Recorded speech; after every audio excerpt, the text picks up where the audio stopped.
Beyonce allegedly got paid $10 million for that pathetic little endorsement of Kamala Harris. What was it, 3 minutes? $10 million for 3 minutes of her life. And she's not the only one who allegedly got paid in a major way. One such person is Megan Thee Stallion, okay? One half of the WAP duo with Cardi B. She came out, she was one of the first people to perform for Kamala Harris, and she was reportedly paid $5 million for this.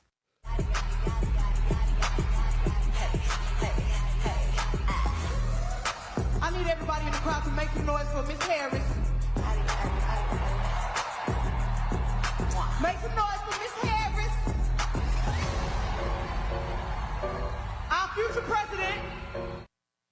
There you go. She got paid to shake her booty. Then there's Beyonce, the case of Beyonce, the person that you're not allowed to touch or say anything bad to, or the beehive's going to come for you because she's a queen, even though I'm going to be honest, in my honest assessment and perspective, she hasn't dropped a good album since 4. I don't care. Come for me. I like I said, I want all the smoke. Fight me. She's got a couple of bops on each album, but for all of this, hail the queen, it's just a little too much. Just a little too much. Well, reportedly, she was paid $10 million for that, 3.5-minute speech that she gave. And just to work out the math for you, that would mean that she was being paid $55,000 per a second.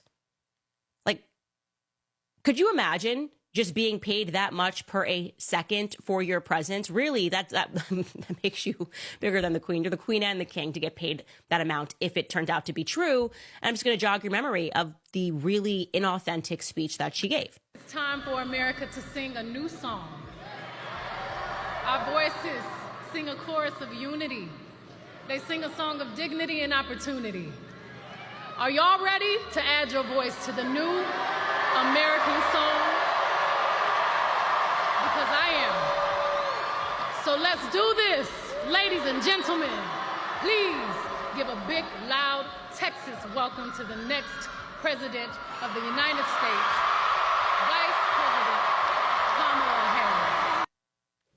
Apparently, she's a hustler, homie. It's truly, because if you just had to do that and get paid that amount, it means that they know that your voice is worth that, and you know that your voice is worth that, and you're only doing it for the paycheck. You're not doing it because you care about what happens to Black America. You're not living the same reality that the majority of Black Americans are living in this economy. And now, I want to be very clear, the only reason they're saying it's reportedly is because despite being asked multiple times by many journalists as to whether or not this report was true, that they paid her $10 million for this endorsement, Kamala's team has gone completely mum and is refusing to answer. Now, in my opinion, there would be no reason to refuse to answer this if this was just a pesky rumor. You'd come right out and you say, absolutely not. Beyonce genuinely just loved Kamala so much. Why can't you guys believe that this is what she truly believes in for the future? We would pay her no such thing. We're not able yet to weigh it against an FEC report because that FEC report is still due. So my instinct here is that there has to be some truth to these reports that are coming out. It really puts into new focus what Black culture is, because that's what people always accuse me of, like not being a part of Black culture. What is being for Black culture? Is it that? Is it voting in margins of 97% for stupid, for people to lie on you, for people to lie to you and get caught over and over and over again? I mean, take, for example, this.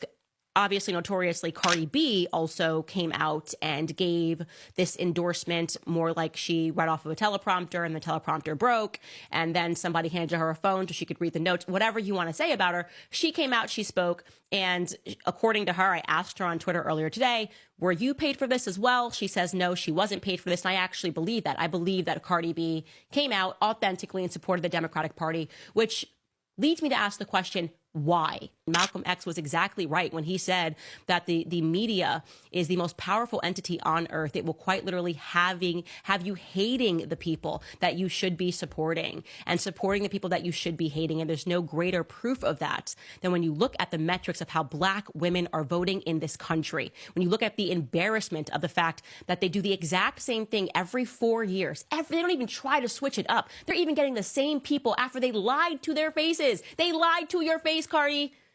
Do you not have just a modicum of self-respect to say, hey, you lied to my face 4 years ago, and so no, I'm not going to jump on stage and support you again? Is the answer to that really no? Obviously, we're starting to see that Black men are breaking away from this, but Black women still seem to be in this stranglehold. Culture seems to have them, and they really do believe that they're so intellectual, and racism is around every single corner, and the frauds and the sellouts are people like me.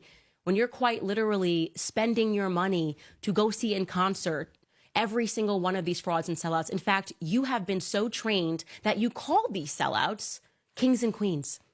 That's embarrassing. Honestly, change something about yourself. Stop calling these people kings and queens. Have some basic self-respect.